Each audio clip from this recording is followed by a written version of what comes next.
자, 우리 가슴에 손을 얹고 믿음을 고백하고 오늘 하나님께서 주시는 말씀 듣겠습니다. 제가 먼저 고백하겠습니다. 하나님은 나를 사랑하십니다. 나는 그 사랑 안에 있습니다. 하나님 오늘 나에게 말씀하실 것입니다.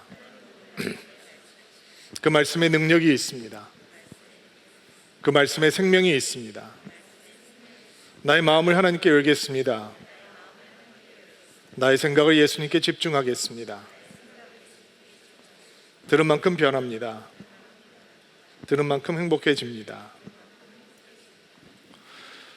오늘 말씀의 배경에는 전설처럼 미신처럼 전해지는 이야기가 있습니다. 예루살렘에 여러 성문이 있는데 그 중에서 특별히 예루살렘 성전에 제물로 드려지는 이제 양을 몰고 들어가는 문을 양문이라고 하는데, 그 양문이라고 하는 근처에 베데스다라고 하는 연못에 대한 미신 같은 전설의 이야기가 배경에 있습니다. 그 내용은 가끔씩 하늘에서 천사가 내려와서 이제 물을 휘젓고 가는데, 물이 움직일 때, 물이 동할 때 제일 먼저 물에 들어가는 사람이 이제 나음을 받는다라고 하는 전설 같은 이야기입니다. 아마 간헐천이었겠죠. 밑에서 물이 용솟음이 칠 때, 뽀글뽀글 올라올 때 그것을 사람들이 천사가 물을 동하고 가는 것이다 라고 이해를 했던 것이고, 제일 먼저 들어가는 사람이 나음을 얻는다라고 하는 전설 같은 이야기가 전해지고 있었습니다.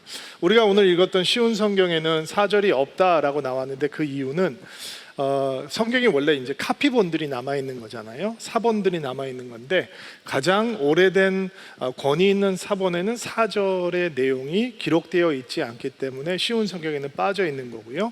개역개정 성경에는 사절의 내용이 소개가 되고 있는데 괄호 안에 들어가 있어요.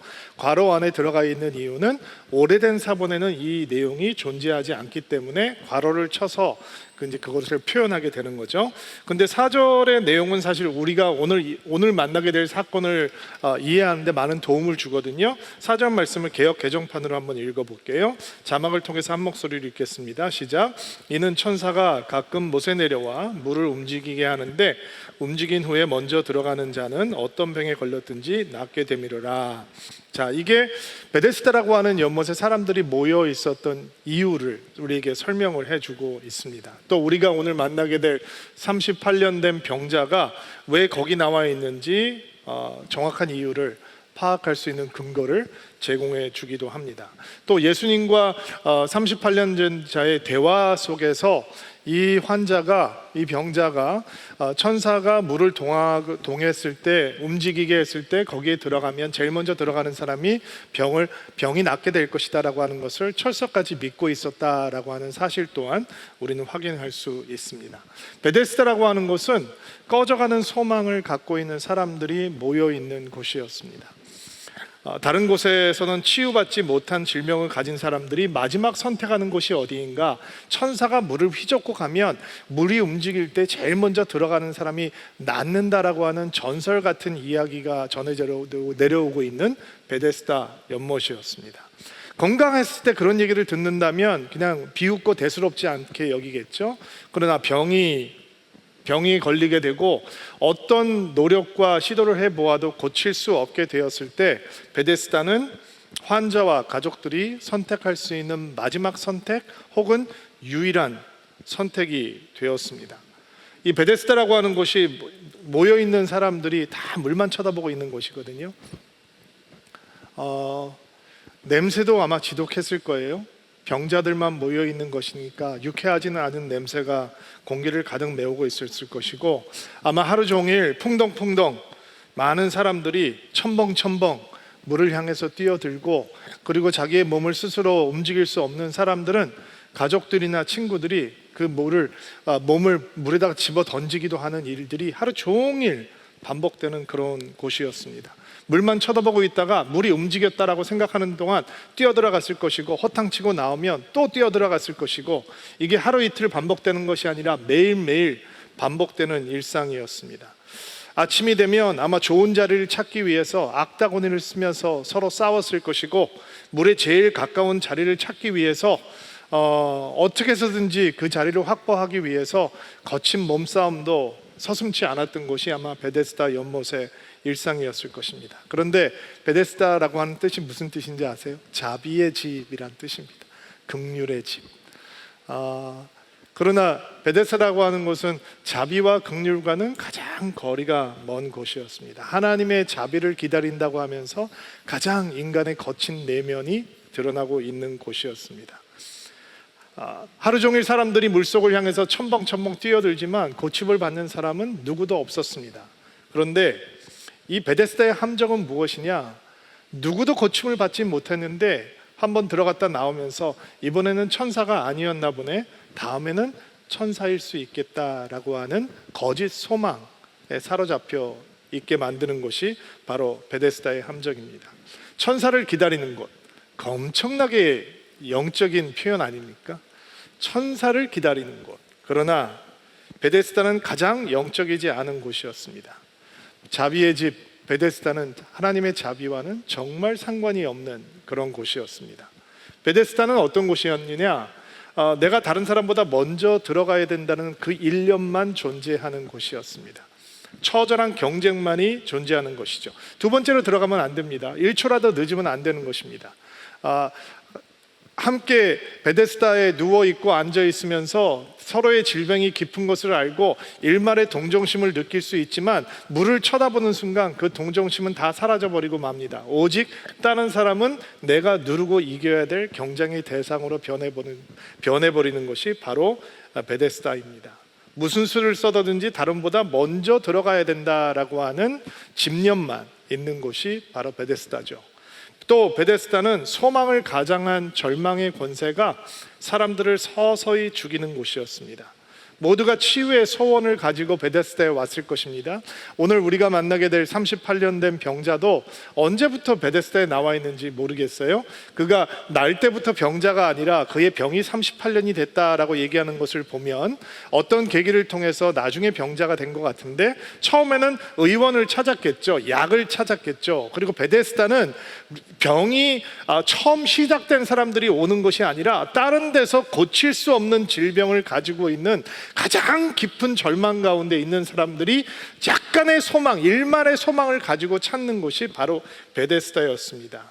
그런데 그 연못을 찾아오고 1년이 지나고 2년이 지나고 5년이 지나고 10년이 지나고 20년이 지나면서 그들이 낫겠다는 소망을 더 키워가는 것이 아니라 그들은 매일매일 절망 가운데 시들어가는 존재, 죽어가는 존재로 있던 것이 바로 베데스다였습니다. 우리가 베데스다에 대해서 생각할 때 절대로 놓치지 말아야 될 생각이 하나 있는데, 그것은 거기엔 하나님이 계시지 않는다라는 사실입니다. 천사를 바라고 있는 사람들, 왜 그 사람들에게 하나님이 없다라고 얘기를 하는가? 이상하다고 생각하지 않습니까? 그러나 우리는 단호하게 이야기할 수 있습니다. 베데스다에는 하나님이 계시지 않습니다. 거기에는 사람의 노력만 있는 것입니다. 신념, 의지, 이런 것만 존재합니다. 내가 다른 사람보다 빨리 들어가야지 나을 수 있다고 하는 그릇된 신념, 그것을 위한 헛된 노력, 남을 이기고 빨리 들어가야 나을 수 있다는 거짓 소망, 거기에는 하나님이 없습니다. 종교처럼 보이고 믿음처럼 보입니다. 영적인 것처럼 보일 수 있습니다. 그런데 그것은 철저하게 인본주의적인 노력이요, 자기의 노력만을 의지하는 우상 숭배입니다. 믿음과 영성을 가정한 철저한 우상 숭배의 자리가 바로 베데스다 연못입니다. 베데스다는 우리의 인생살이를 아프도록 정직하게 보여주는 모델이 됩니다. 우리가 살아가고 있는 세상이 바로 베데스다입니다. 항상 남보다 앞서서 이겨야 한다고 하는 압박감에 눌려 살고 있는 곳, 우리가 살고 있는 세상 아닙니까?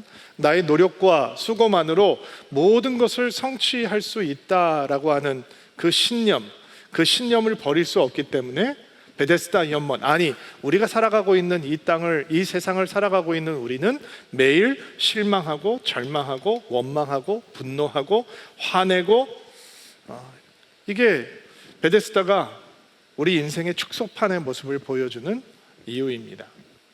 베데스다 연못을 찾아왔던 사람들의 가장 큰 실수는 그들이 소망과 신뢰를 엉뚱한 곳에 두고 있다라는 것입니다. 천사? 물이 동하는 것, 남보다 먼저 들어가는 것, 나를 도와줄 수 있는 사람을 확보하는 것, 이런 것들이 아무 소용이 없는 것인데 베데스다를 찾는 사람들은 자기의 신뢰를, 자기의 소망을, 자기의 꿈을, 자기의 미래를, 자기의 믿음을 거기에 다 실었습니다. 결과는 무엇이냐? 끝없는 좌절, 끝없는 낙심이었습니다. 근데 바로 거기에 예수께서 오셨습니다. 1절을 보면 유대인의 명절이 되어서 예수님께서 예루살렘으로 오셨다라고 얘기합니다. 어떤 명절인지 밝히지 않는 이유는 그거는 중요하지 않기 때문입니다. 지금 요한은 누구를 중요하게 보여주고 있냐면 38년 된 병자와 예수님과의 만남을 중요하게 소개하고 있기 때문에 예수님께서 명절을 지내려 예루살렘으로 찾으셨다라는 것만 보고하고 있는 것이죠. 예수님께서 명절을 지내러 예루살렘으로 오셨다면 어디로 가셔야 합니까? 성전으로 가셔야 하는 것입니다. 그러나 예수님께서는 베데스다 연못으로 오셨습니다. 사마리아로 가신 예수님께서 누구를 만나러 가셨습니까? 그 여인을, 수가성의 여인을 만나러 갔던 것처럼 예수님께서 예루살렘으로 명절을 새러 오셨는데도 불구하고 베데스다 연못으로 가신 건 의도적인 것입니다. 38년 된 이 병자를 만나기 위해서 가셨다라고 우리는 결론 지을 수 있는 것입니다.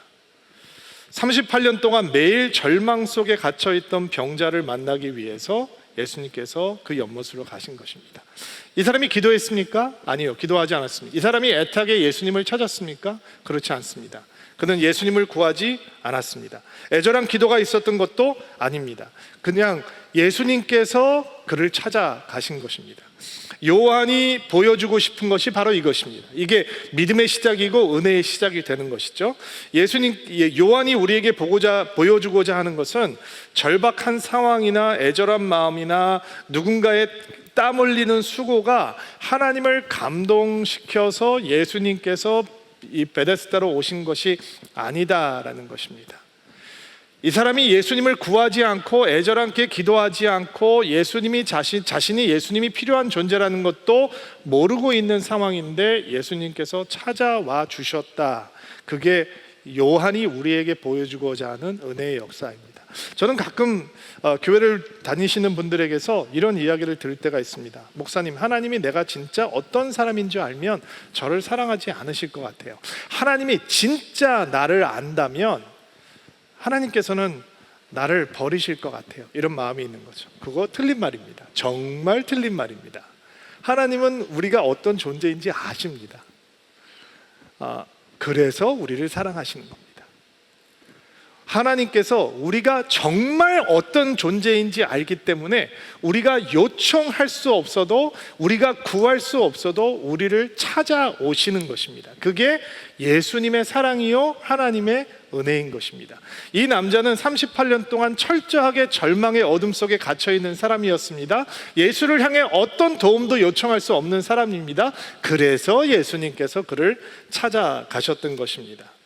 이 38년 된 병자, 절망의 가장 깊은 곳에 혼자 갇혀있던 사람, 그 절망의 깊은 곳에 바로 내가 있고 여러분이 있다라고 하는 것을 인정하지 못하면, 그렇게 38년 된 병자를 찾아오신 예수님을 바라보면서 우리는 어떤 감동도 느낄 수 없습니다. 근데 예수께서 그 어둠 속에 있는 저를 찾아오셨고 어둠 속에 있는 여러분을 찾아오신 것입니다.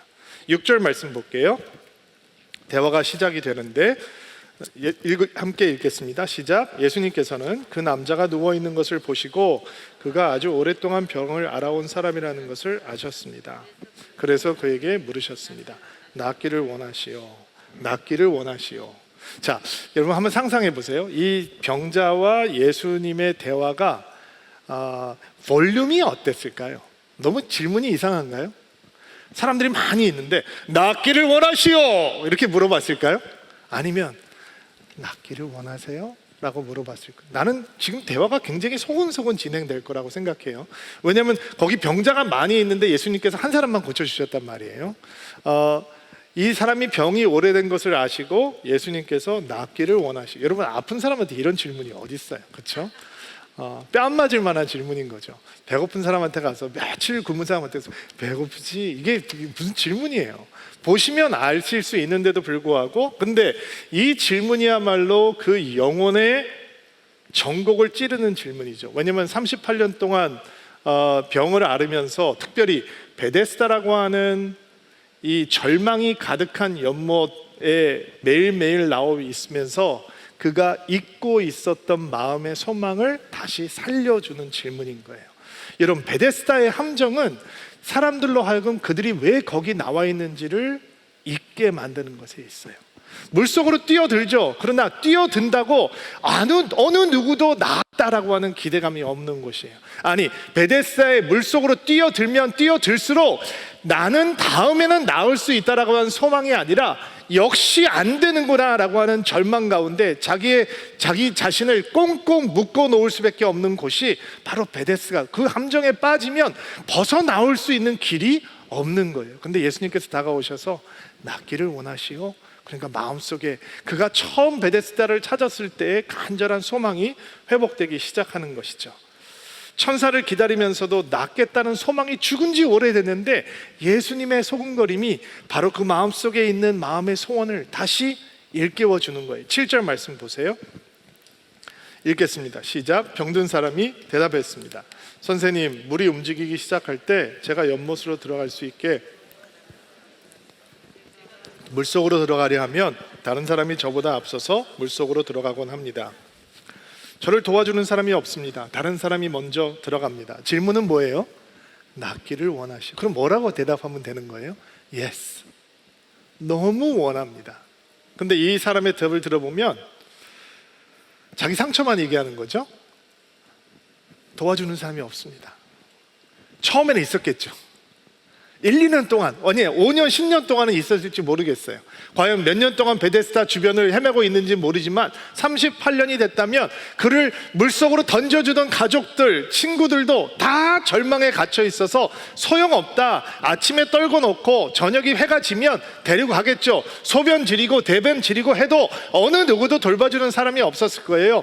밥이나 제대로 먹고 기다리고 있는 것인지, 옛날에는 두 끼 먹었다고 하니까, 한 끼, 두 끼 먹었다고 하니까 아침에 밥을 먹여놨으면 하루 종일 굶으면서 거기 있었을 것이고 집에 들어가서 저녁 먹였겠죠. 그렇게 이 사람에 대한 어떤 기대감도 없는 거예요. 당신은 낫기 원하시오. 상처를 들여다보기, 그 질문이 상처를 들여다보게 하는 거예요. 아무도 나를 도와주지 않습니다. 내 가족도 나를 도와주지 않고 내 친구들도 나를 도와주지 않고, 그리고 내가 먼저 들어가려고 하면 다른 사람이 먼저 들어가 버립니다. 그러니까 뭐예요? 그 사람들 믿다는 거죠. 그리고 그 사람들 첨벙 들어갔는데 낫지 않고 나오면 무슨 생각이 들겠어요? 쌤통이다, 이런 생각 들겠죠.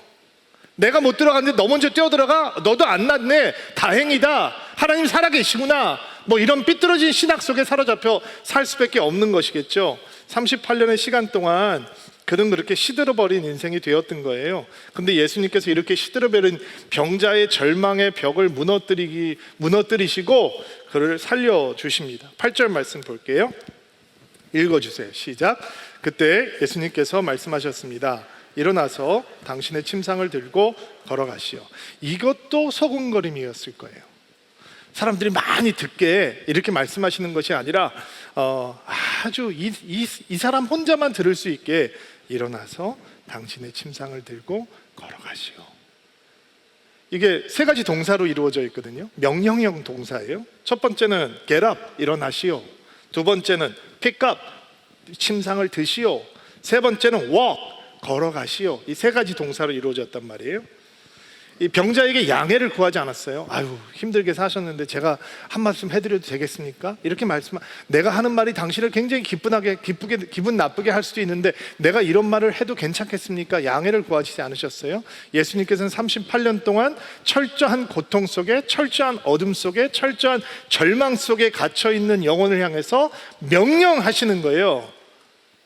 빛이 있으라 하며 어둠 속에서 하나님의 빛이 찬란하게 드러나는 것처럼 절망에 갇혀있는 사람에게 예수님께서는 명령하시는 거예요. 그 명령이 이 절망의 벽을 깨어 부수고 이 사람을 다시 이렇게 세우는 것이죠. 일어나라.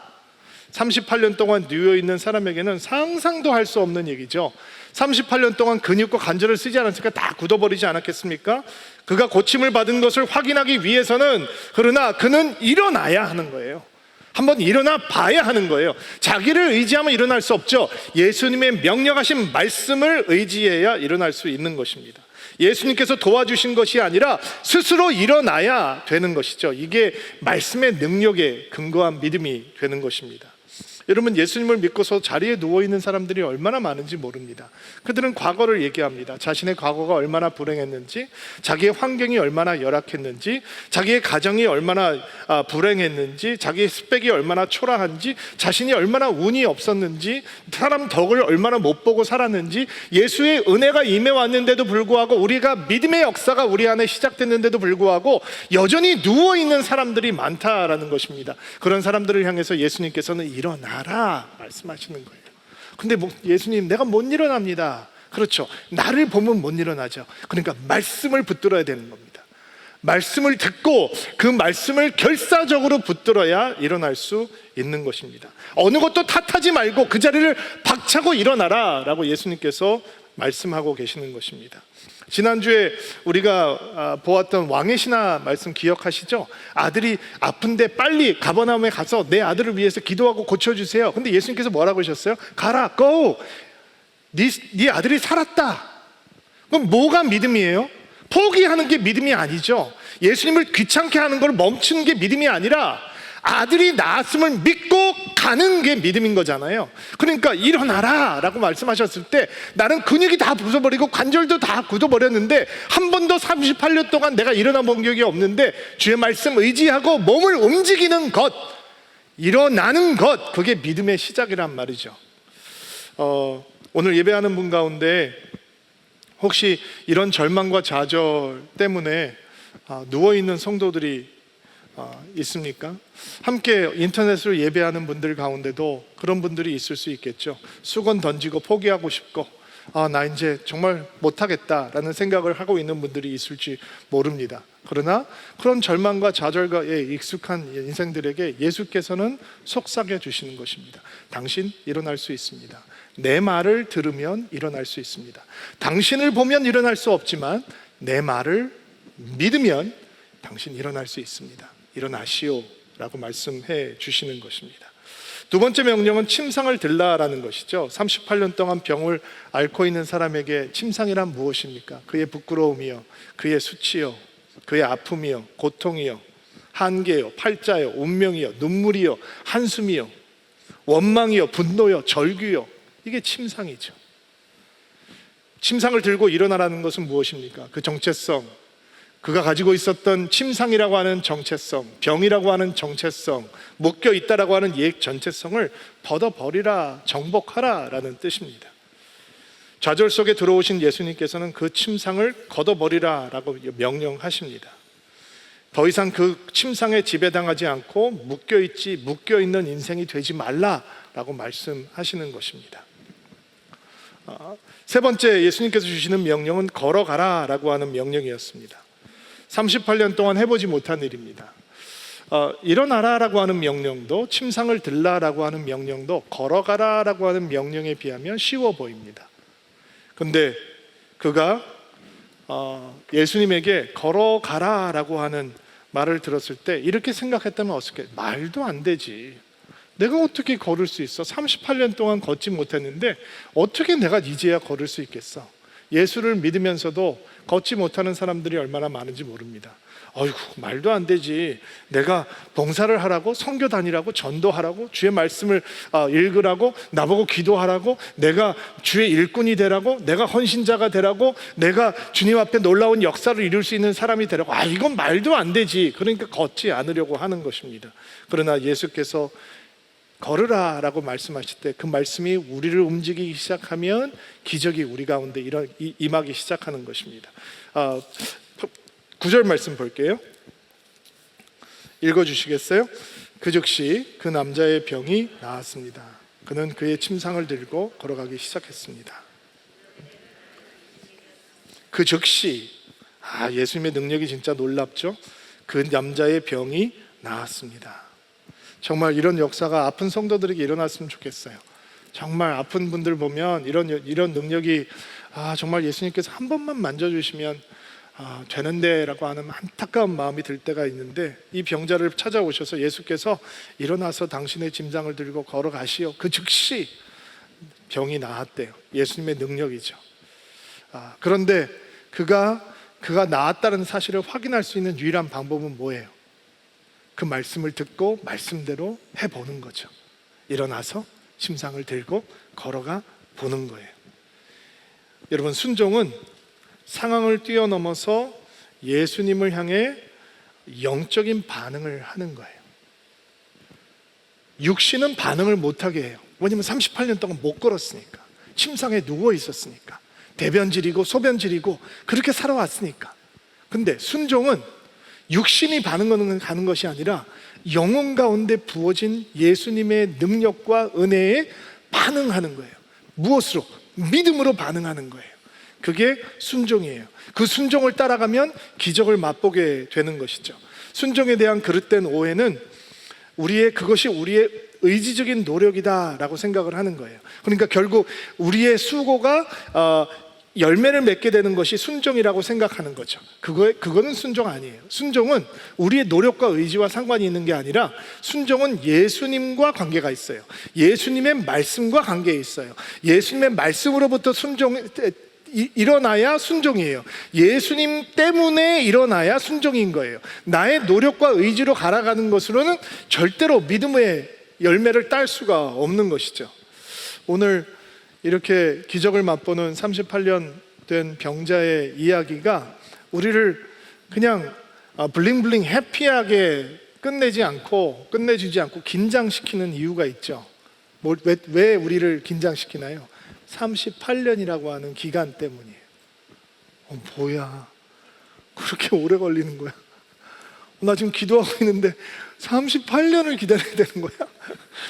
주님, 그냥 혼자 살래요, 뭐 이런. 여러분이나 저나 오랫동안 기도했는데 응답 안 되고 있는 기도 제목 한두 가지쯤 가지고 있잖아요. 그러니까 오늘 스토리가 능력의 이야기고 은혜의 이야기인데 우리를 막 긴장시키는 거죠. 어떡하지? 응답 안 되면 어떡하지? 아니, 38년이나 기다리라고 하면 어떡하지? 하나님께서는 왜 이런 기다림을 우리의 삶 속에 허락하시는 걸까요?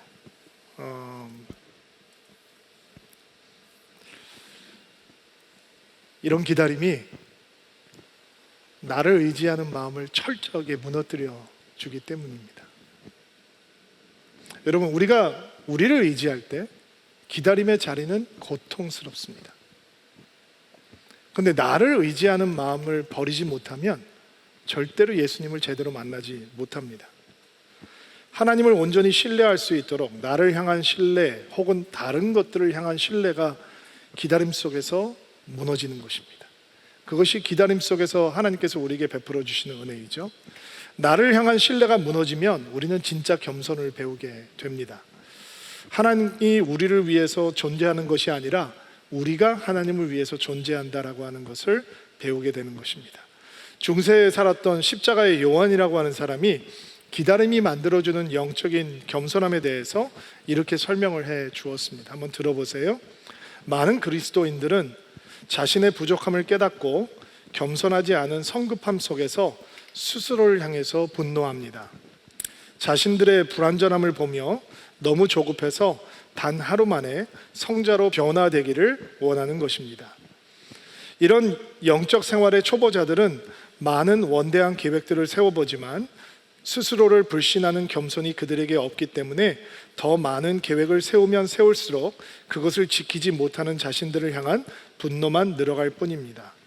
그들은 하나님을 향한 기다림과 인내가 부족하므로 결국 영적인 온유함을 이루지 못하는 것입니다.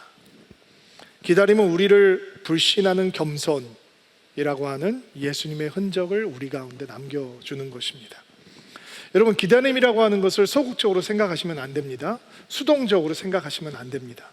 유진 피터슨이라고 하는 영성학자는 기다림이라고 하는 것은 소극적인 것이 아니라 적극적인 것이라고 설명을 해주고 있는데 한번 들어보세요.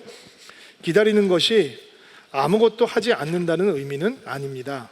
기다림은 운명론적인 행동의 중단이 아닙니다. 기다림이란 우리에게 주어진 모든 일 속에서 하나님께서 의미와 결론을 주실 것이란 신뢰를 확인하는 것이며, 하나님께서 이루시겠다고 약속한 그 일을 향해 깨어있는 기대감을 확인하는 현장입니다.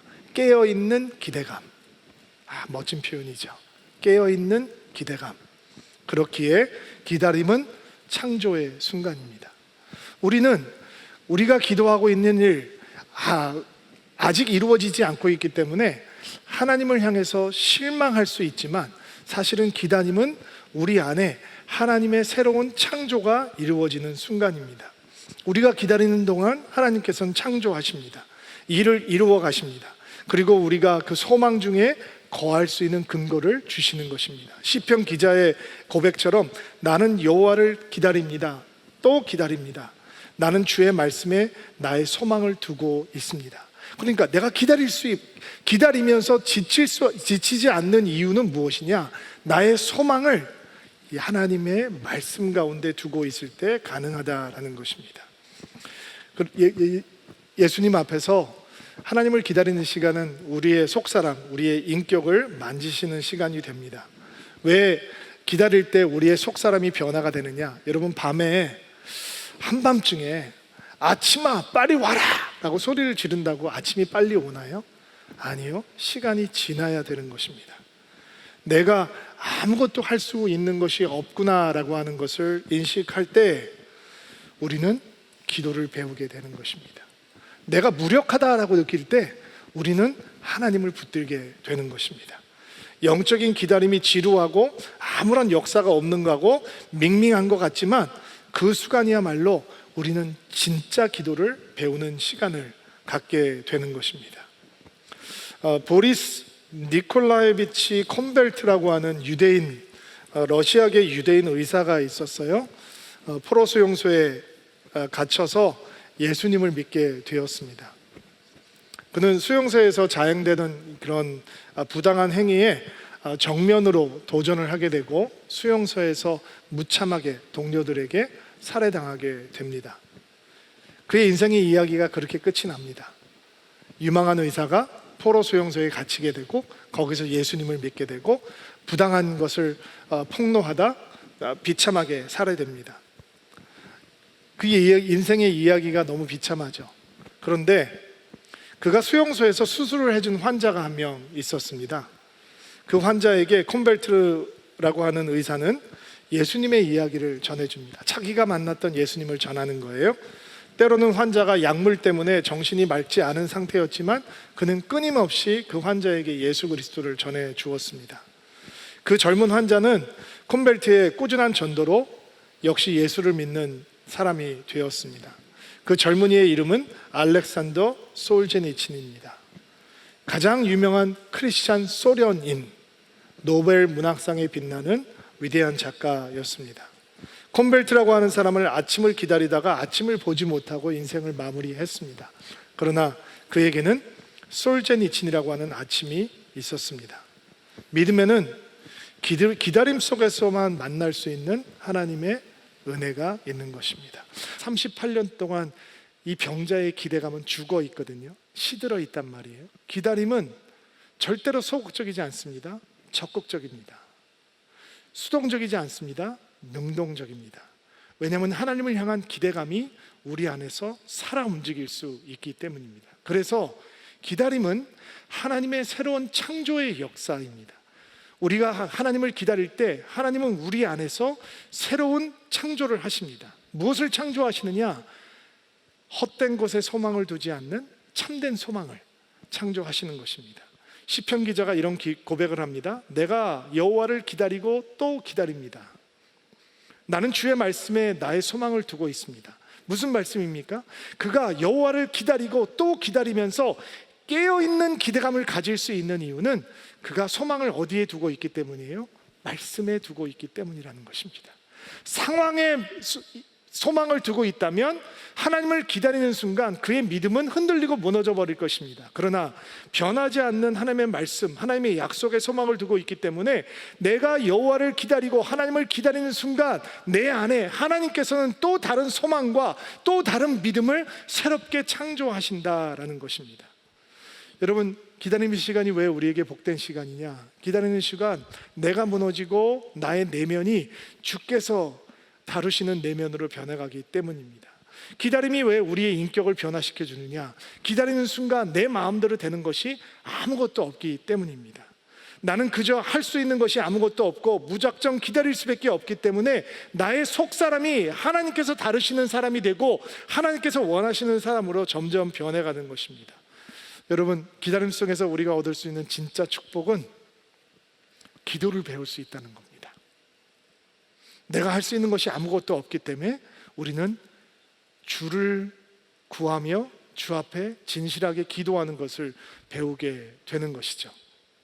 이 기다림의 순간이야말로 내가 정말로 붙들어야 될 하나님을 붙들 수 있는 진정한 기도를 배우는 시간이 되는 것입니다.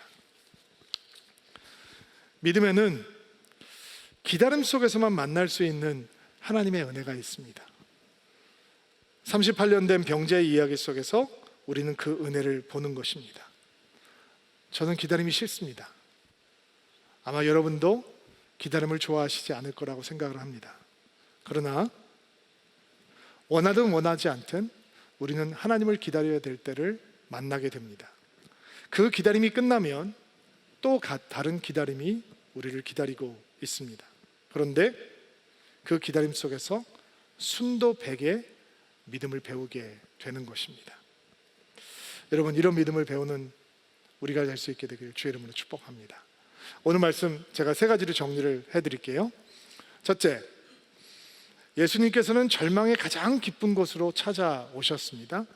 스스로 절망과 낙심을 거부하고 그 벽을 깰 수 없는 사람이 있기 때문에 그 절망의 벽을 무너뜨리기 위해서 38년 된 병자를 찾아오셨습니다. 만약에 우리가 오늘 스스로 깰 수 없는 절망과 낙심의 벽에 갇혀 있다면 바로 그 자리가 우리를 찾아오시는 예수님을 만날 수 있는 자리가 되는 것입니다. 아멘으로 받으실 수 있게 되기를 바랍니다. 자, 두 번째, 예수께서는 그 절망의 자리로 찾아오셔서 하시는 첫 번째 일은 우리의 헛된 희망을 무너뜨려 주시는 것입니다. 그것이 참된 소망을 가질 수 있는 예수님의 선물입니다. 천사, 물이 먼저 동하는 것, 내가 먼저 들어가는 것, 헛된 희망을 가지고 있는 한 참된 소망을 찾지 못합니다.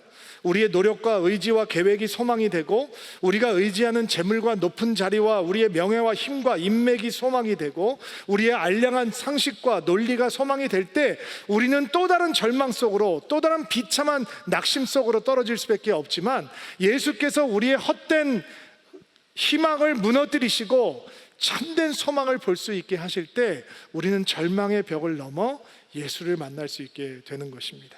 세 번째는 예수께서는 조용히 38년 된 병자를 향해서 말씀하십니다. 일어나서 당신의 침상을 들고 걸어가시오. 예수께서 절망을 향해 말씀을 하시니까 절망이 무너져 내립니다.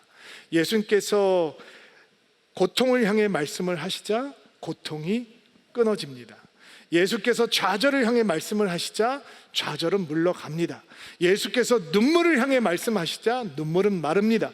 예수께서 한숨을 향해 말씀을 하시자 한숨은 소망의 언어로 바뀌게 되는 것입니다.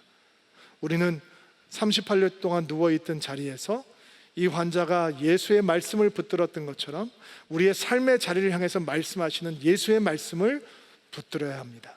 그 말씀을 붙들고 믿음으로 반응할 때 이 38년 된 병자가 경험했던 기적이 바로 우리가 경험하는 기적이 될 줄로 믿습니다. 이런 축복이 여러분 가운데 임하는 복된 주일이 되기를 주의 이름으로 축복합니다. 같이 한번 기도하겠습니다. 함께 예배하는 여러분들 가운데 어떤 분들은 순탄하고 평안한 삶을 누리고 있습니다. 하나님 앞에 감사하시기 바랍니다. 하지만 어떤 분들은 한 치 앞도 보이지 않는 깜깜한 절망 가운데 갇혀 있는 분들이 있습니다. 이리 보아도 낙심이요 저리 보아도 눈물만 있는 그런 상황 속에 처해 있는 분들이 있습니다. 오늘 기도는 그런 분들을 위한 기도입니다. 하나님, 주님을 예배하지만 나의 기도는 한숨이 되었습니다. 주님을 바라보지만 나의 숨은 절망과 낙심입니다. 돌파구가 보이지 않습니다. 갇혀있다라고 하는 것은 알겠는데 어떻게 벗어날지 저는 알지 못합니다. 혹시 그런 마음이 있는 분들이 있다면, 여러분의 삶의 현장이 그런 현장이라면 한번 가슴에 손을 얹고 스스로 안수하시기 바랍니다. 하나님, 38년 동안 병석에 누워있는, 침상에 묶여있는 이 병자를 바라봅니다. 얼마나 힘들었을까? 얼마나 고통스러웠을까? 더 울고 싶지만 눈물이 다 말라버리고, 기도하고 싶지만 실망감이 너무 쌓여서 기도도 죽어버렸을 것이고, 어떤 소망도 갖지 못했던 사람인데 예수께서 그를 찾아오셨습니다. 오늘 가슴에 손을 얹고 기도하는 드림인들 한 사람 한 사람들을 주께서 찾아와 주옵소서. 사람이 도울 수 없습니다. 오직 주께서만 이 영혼들을 회복하실 수 있습니다. 주님 앞에 올려드립니다. 그들의 절망의 벽을 주께서 깨워주시옵소서. 낙심과 한숨을 주께서 물리쳐 주옵소서.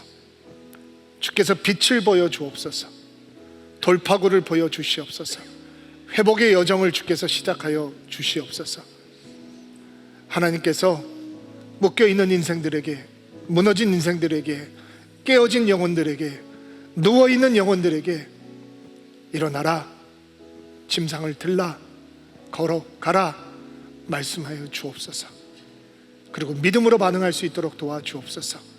주의 음성을 듣고, 내가 나를 바라보면 할 수 없지만 주의 말씀을 듣고 나의 영혼이 순종하겠습니다. 나의 믿음으로 순종하겠습니다. 주께서 나를 고치실 줄로 믿습니다. 마음의 간절한 소망이 가슴에 손을 얹고 안수하는 드림인들 가운데 임하여 주옵소서. 하나님께서 우리를 회복하실 줄로 믿습니다. 예수님의 이름으로 기도하옵나이다. 아멘.